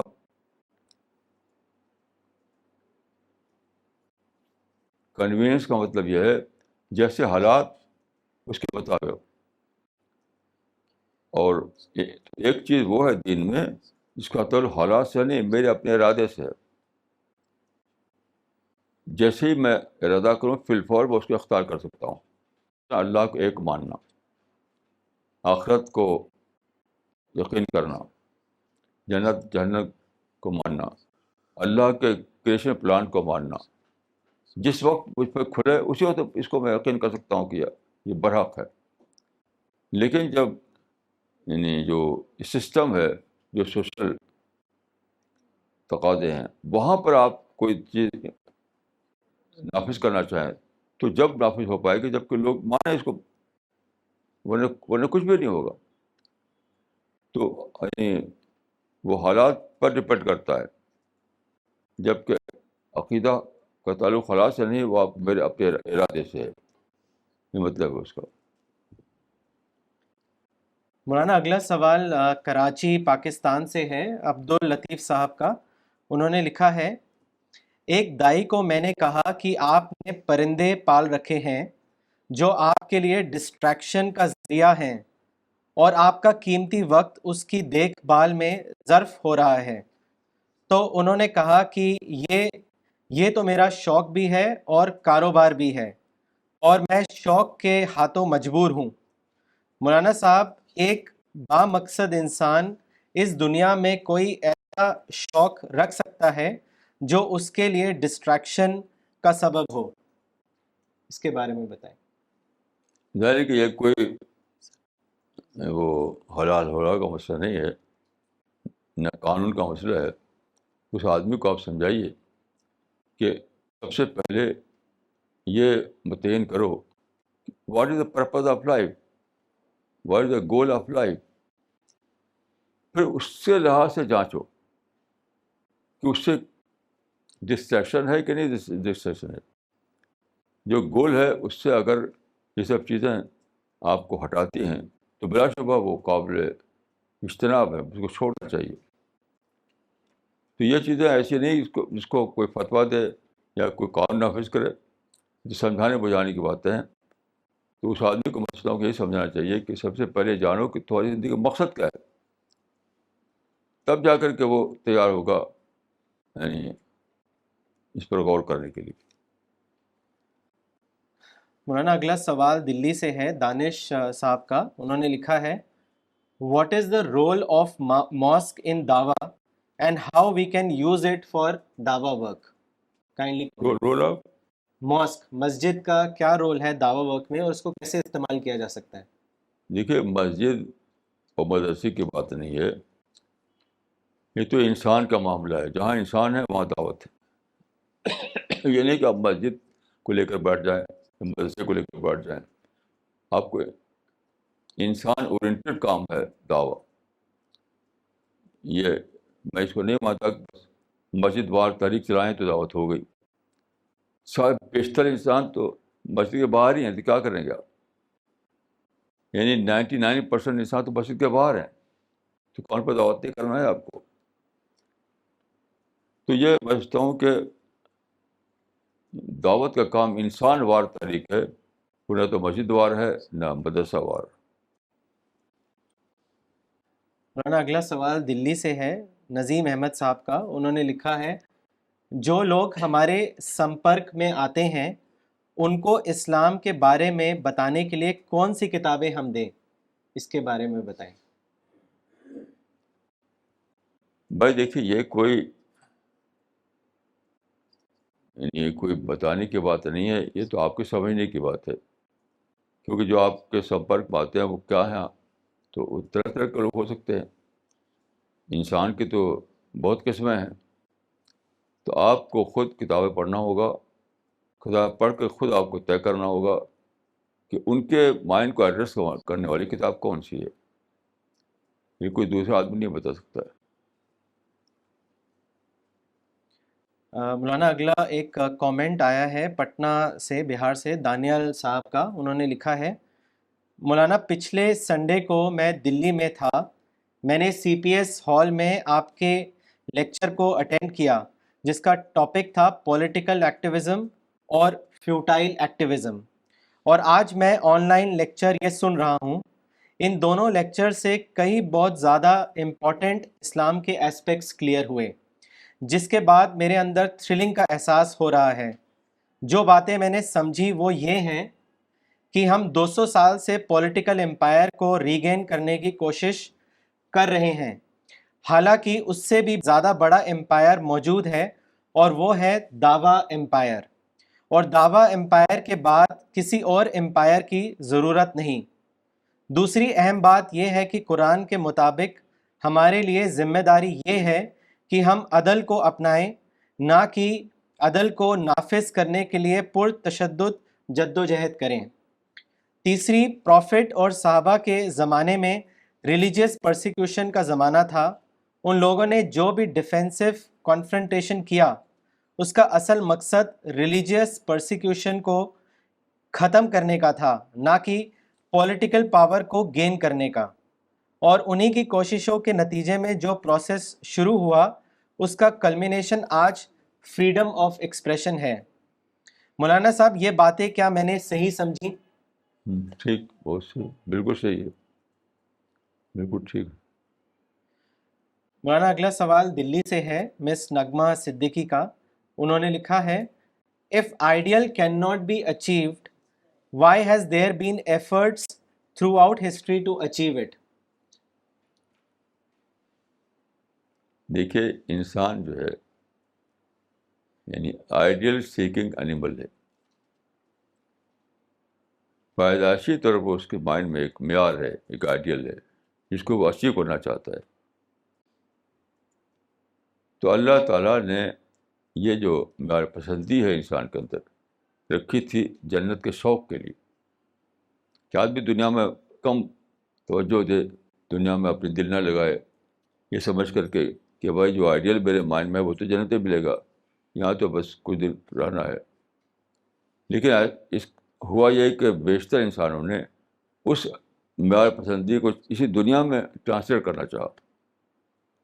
جو معیار پسندی تھی آخرت کی جنت کی یاد کرنے کے لیے، اس سے اپنے کو لو لگانے کے لیے اس معیار پسندی کو چاہ کے اس دنیا میں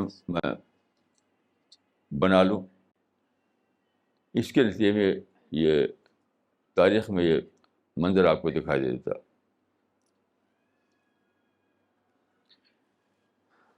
مولانا اگلا سوال دلی سے ہے، نفیس صاحب نے لکھا ہے۔ انہوں نے پوچھا ہے کہ کسی واقعے کا ذکر کرتے ہوئے آپ نے ایک حدیث کا حوالہ دیا تھا جو اس طرح تھے، جب نااہل لوگ عہدے دار بنائے جانے لگے تو قیامت کا انتظار کرو۔ اس حدیث میں کیا بات کہی گئی ہے؟ میں اسے پوری طریقے سے سمجھ نہیں پایا ہوں۔ اس حدیث کے الفاظ ہیں، اذا اسد الامر الی غیر اہلہ فانتظر الساعہ۔ جب معاملات جو ہیں نااہلوں کے ہاتھ میں جانے لگے تو انتظار کرو قیامت کا۔ تو میں سمجھتا ہوں کہ یہ جو حدیث تھی اس کی پیشین گوئی اس زمانے میں پوری ہو چکی ہے۔ آج جس جگہ دیکھیے نااہل لوگ بیٹھے ہوئے ہیں، ہر سیٹ پر ایک نااہل آدمی بیٹھا ہوا ہے۔ اس کے سبب کیا ہے، کیوں ایسا ہوا کہ نااہل لوگ بیٹھ گئے وہاں جا کر کے؟ تو اس کو آپ ڈھونڈیے، لیکن یہ تو واقعہ ہے کہ اس زمانے میں جتنی سیٹ ہے سب پر نااہل لوگ بیٹھے ہوئے ہیں۔ جہاں تک میں جانتا ہوں وہ یہ ہے کہ نااہل لوگ باتیں خوب بولتے ہیں، نااہل آدمی منافقت خوب دکھاتا ہے، خوب اچھی اچھی باتیں کرے گا، تو لوگ سمجھیں کہ یہ بہت موضوع ہے اس عہدے کے لیے۔ اور جو آدمی سچا ہوگا، اللہ سے ڈرتا ہوگا، بڑھ بڑھ کر باتیں نہیں بولے گا۔ وہ لینگویج آف انڈر اسٹیٹمنٹ استعمال کرے گا۔ ٹھیک ہے، ایک ہے لینگویج آف اوور اسٹیٹمنٹ، ایک ہے لینگویج آف انڈر اسٹیٹمنٹ. تو منافق جو ہوتا ہے وہ لینگویج آف اوور اسٹیٹمنٹ بولتا ہے, اور جو سچا آدمی ہوگا وہ لینگویج آف انڈر اسٹیٹمنٹ بولے گا. تو لوگ تجزیہ کر نہیں پاتے, تو اس کی باتوں کے دھوکے بھا جاتے ہیں, کہتے ہیں یہ ہے, اس کو سیٹ پہ بٹھاؤ. یہ دور تو پورا اسی کا ہے. حدیث میں آتا ہے کہ ترفع الامانہ, ایک زمانہ آئے گا جب آنیسٹی اٹھ جائے گی. آنیسٹی اٹھنے کا مطلب کیا ہے؟ منافقت کا دور آ جائے گا, خوب باتیں کریں گے لوگ. وہی تو ہے آج کل, ہر آدمی باتوں کا بادشاہ بنا ہوا ہے. تو سچے لوگ جو ہیں وہ باتیں بنا نہیں پاتے, تو ان کو سیٹ بھی نہیں ملتی. مولانا اگلا سوال میلبرن آسٹریلیا سے آیا ہے, مسٹر شانتنو مہرا کا. انہوں نے لکھا ہے, if ideal society is never possible to achieve, so is it also wrong to compare ongoing situations against the ideal, keeping in mind the fact that we would never achieve the ideal? دیکھیے, جو صورتحال ہے, جو existing situation ہے, اس کو ideal سے ناپ کو کب واقع کرتے ہیں آپ؟ ایک مفروضہ آئیڈیل, ایک فرضی آئیڈیل سے نام نہیں. اس کے بجائے آپ یہ دیکھیے کہ جو بھی سچویشن ہے اس میں پھر بھی اپرچونیٹیز موجود ہیں. تو میں یہاں سمجھا ہے میں نے کہ آدمی کو چاہیے کہ وہ اپنے زمانے کو ان ٹرمس آف آئیڈیل نہ ناپے, ان ٹرمس آف اپرچونیٹی دیکھے. یعنی جو سچویشن ہے جس میں آدمی ہے اس کو آئیڈیل سے نہ جج کرے. اس اعتبار دیکھے کیا اپرچونیٹیز موجود ہیں, تمہارے وہ بہت موجود ہیں, انارمس اپرچونیٹیز, تو بس اسی پر فوکس کر دے. آئیڈیل کے لیے وہ جنت کا, یعنی وہ سمجھے کہ جنت کے لیے دعائیں کرے, جنت کے لیے وہ اشتیاق اس کے اندر ہو. تو آئیڈیالزم جنت کے لیے ہے, اور دنیا میں جو ہے وہ اپرچونیٹیز کو تلاش کر کے اس کو اویل کرنا, یہ ہے صحیح طریقہ کار. مولانا اگلا سوال دلی سے ہے, ڈاکٹر نجمہ صدیقی کا. انہوں نے لکھا ہے, curriculum change is considered an ongoing process in the field of education. How difficult is it to have open discussion and bring meaningful changes in madrasa curriculum? Who can take a leading role for such work? دیکھیے, میں اس concept ہی کو یعنی نہیں مانتا کہ curriculum change کرنے سے کوئی انقلاب آ جائے گا. میں اس کو نہیں مانتا.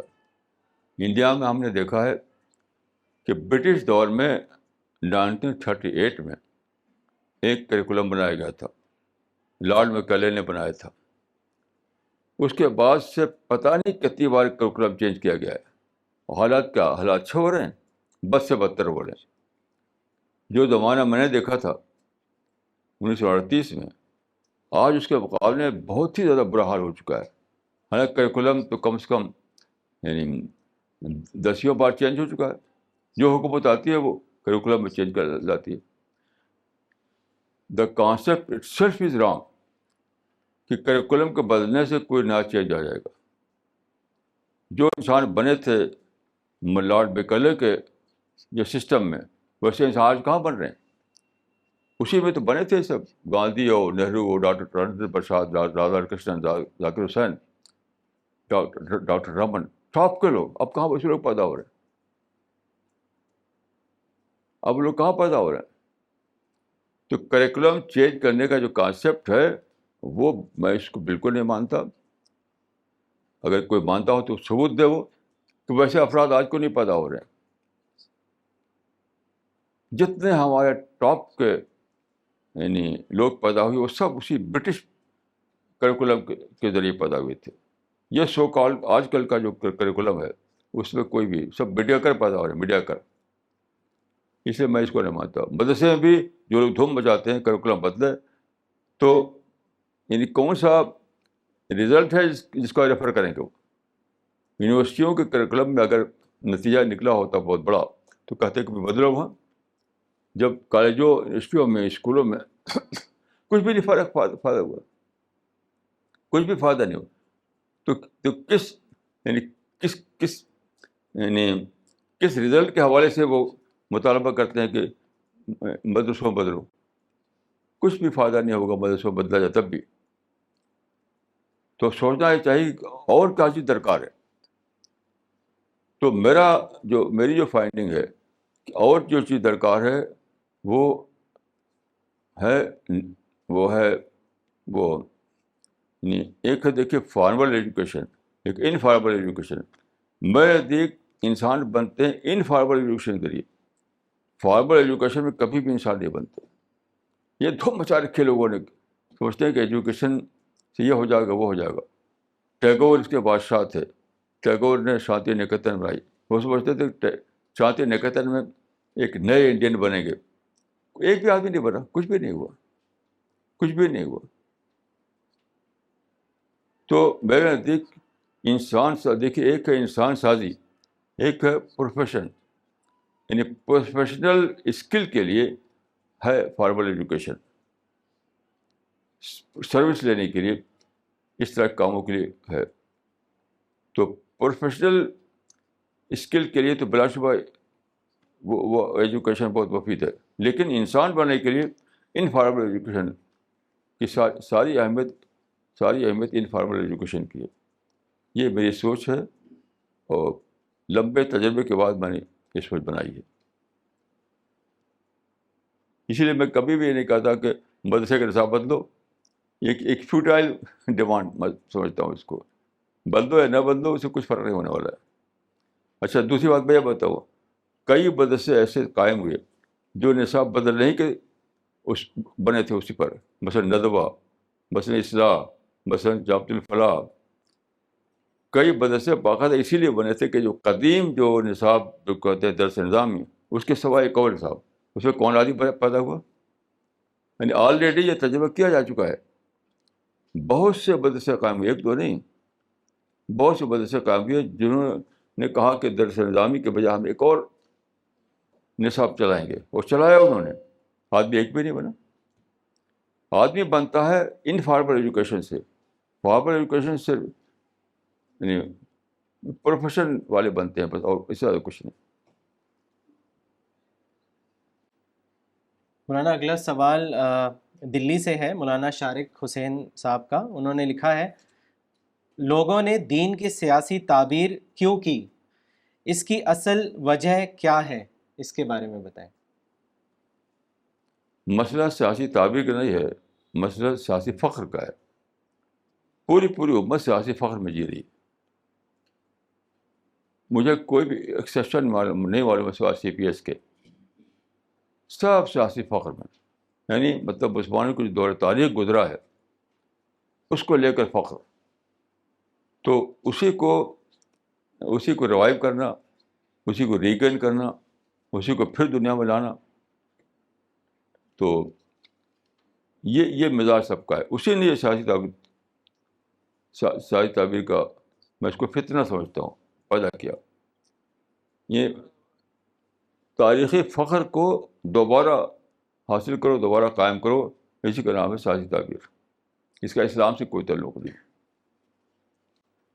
مولانا ان کا ایک اور سوال ہے. انہوں نے لکھا ہے کہ ایک بڑے عالم جو اسلام کے پولیٹیکل انٹرپریٹیشن کے لیڈر ہیں, میں نے ان سے پوچھا کہ قرآن کی آیت میں کہا گیا ہے کہ تم دنیا میں پولیٹیکل سسٹم کو قائم کرو.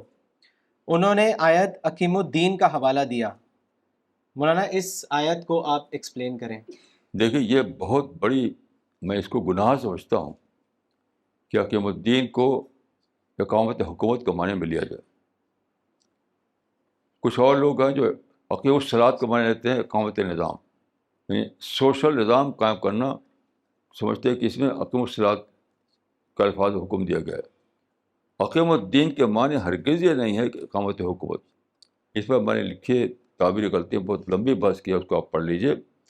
اقیم الدین کے معنی ہیں غیر سیاسی دائرے میں دین کے جو تقاضے ہیں, جس کو کہ ہر فرد بلا رکاوٹ اختیار کر سکتا ہے, اس کو اس پر قائم ہونا، یعنی توحید، اخلاص، عبادت، اخلاق اور اللہ سے محبت، اللہ سے خوف، یہ سب چیزیں اس سے مراد ہیں. اس کا حکومت سے کچھ بھی تعلق نہیں ہے. اس پر میں نے لکھا، اور میں نے یہ بھی لکھا اس میں کہ سارے ہی مفسرین متفق ہیں کہ اس میں سیاست شامل نہیں ہے. یہ جو آج کل کے نکلے ہیں سیاسی تعبیر کرنے والے، یہ تو بہت ہی زیادہ جسارت کرتے ہیں، اور کہ کوئی ثبوت نہیں ہے اور پھر بھی اس کو دہرائے چلے جا رہے ہیں. یعنی نہ تو لغت میں ثبوت ہے، نہ قرآن میں ثبوت ہے، نہ تفسیروں میں سے کوئی ایک بھی مفسر اس کے حق میں ہے. میں آپ کو ایک واقعہ عرض کرتا ہوں کہ جب میں نے کتاب لکھی تبلیغ غلطی، تو اس فقہ کے جو ائمہ ہیں، بڑے بڑے ٹاپ کے لوگ، ان کو میں نے چھپنے سے پہلے یہ کتاب دی تھی. تو اس میں یہ لکھا ہوا تھا کہ کسی بھی مفسر نے عقیب الدین کے معنی نہیں لیے.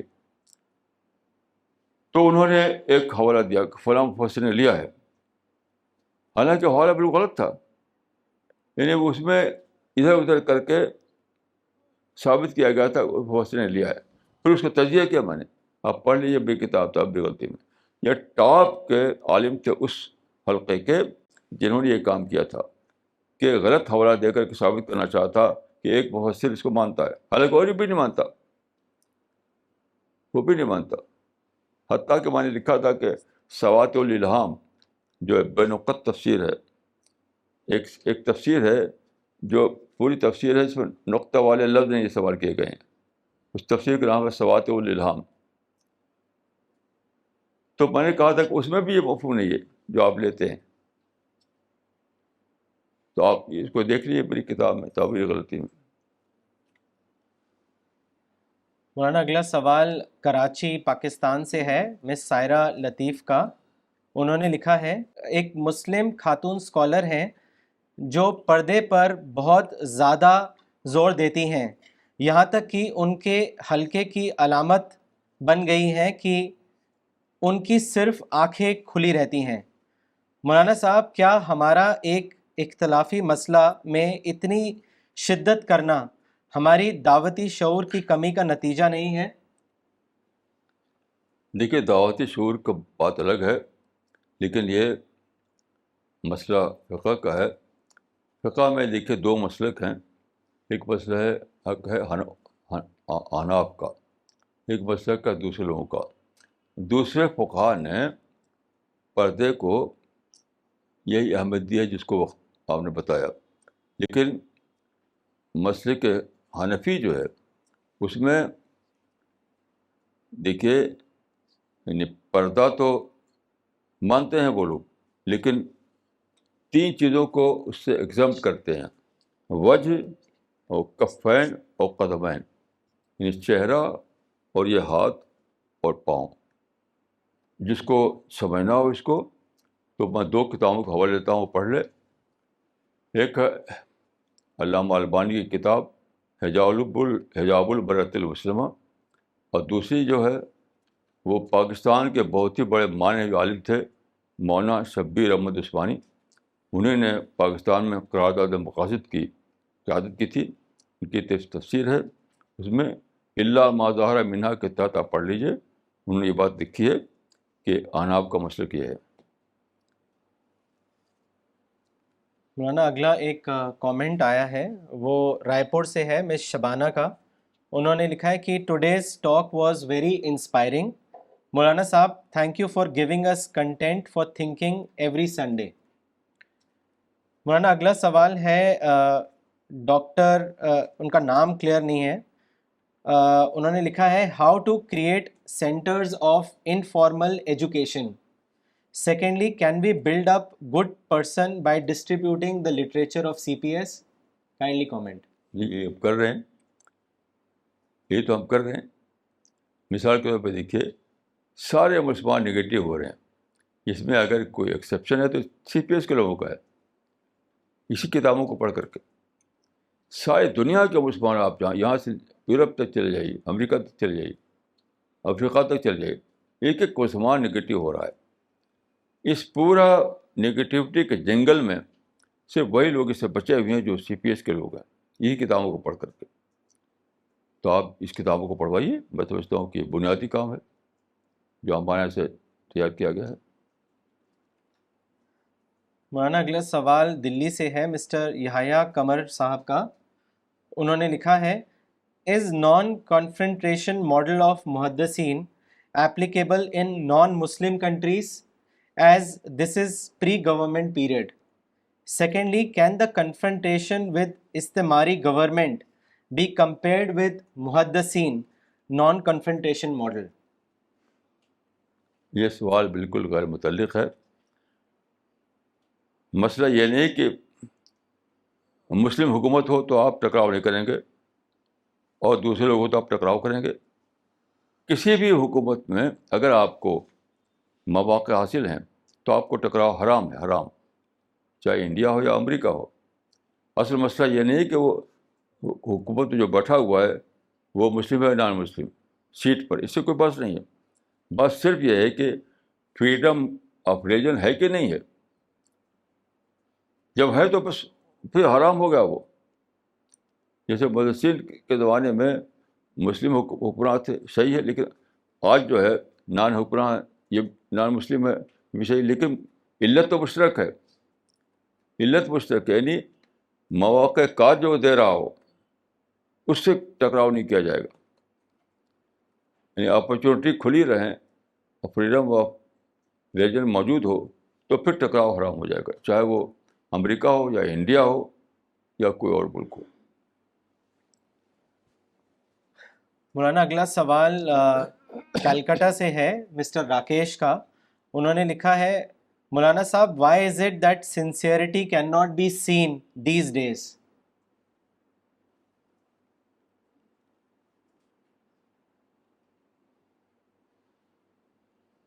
دیکھیے کنزیومرزم جو آیا ہے اس نے سب کو سیلفش بنا دیا ہے. کنزیومرزم سے سب لوگ ایک طرف سیلفش ہو گئے ہیں، پیسہ پیسہ پیسہ. ہمارے بچپن میں کوئی آئٹم نہیں ہوتا جس کو خریدے آدمی، حتیٰ کہ ایک گلاس بھی نہیں تھا، تو پیسے کی کوئی ضرورت ہی نہیں تھی. مجھے یاد ہے کہ میرے بچپن میں ایک آدمی ایک بیل گاڑی پر سرسوں لاد کر لے آیا، سرسوں. کوئی خریدار اس کا نہیں تھا، تو ایک آدمی کو 10 روپے پہ سب دے کے چلا گیا. آج کے لحاظ سے وہ 10,000 سے بھی زیادہ تھا وہ. تو اس زمانے میں کوئی آدمی پیسہ کرے تو کیا کرے. آج ہزاروں آئٹم ہے،